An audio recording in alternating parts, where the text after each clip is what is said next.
Welcome to our channel. Today we how to uninstall Square for deposits and leases easy tutorial step by step clearly. Open the Square app on your device. Navigate to the menu by tapping the three horizontal lines in the top left corner. Select Settings from the drop-down list. Scroll down to find the Accounts section. Tap on Account Management. Here, you will see an option for Square for deposits and leases. Select this option to proceed. Next, tap on Uninstall to begin the uninstallation process. A confirmation prompt will appear on your screen.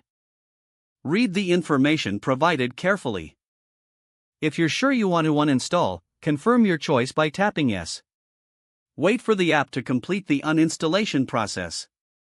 Once finished, you will return to the account management screen.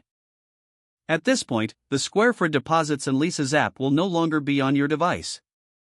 Check your app list to ensure it has been successfully removed. You can now proceed with any further actions you would like to take within your Square account. If the page does not load, refresh the browser or try again in a private or incognito window. Make sure you are using the correct email address, then retype it carefully to avoid small typos.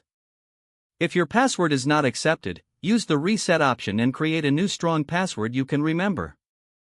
Check your spam folder for verification or security emails, then complete any requested confirmation steps.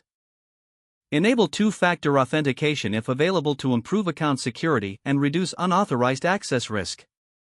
After signing in, review your profile details so your contact information and settings are accurate and current. If you see an error message, note it down and try again after restarting your device and internet connection. Log out when you finish, especially on shared devices, to keep your account and payment information secure.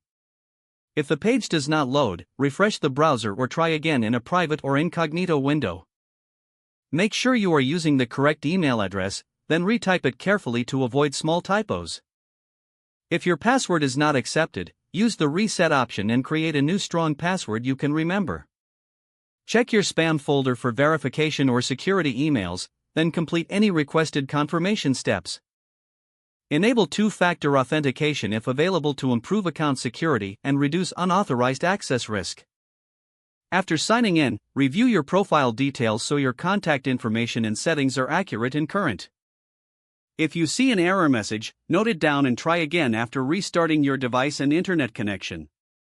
Don't forget to like this video and subscribe to our channel for more step-by-step tech guides.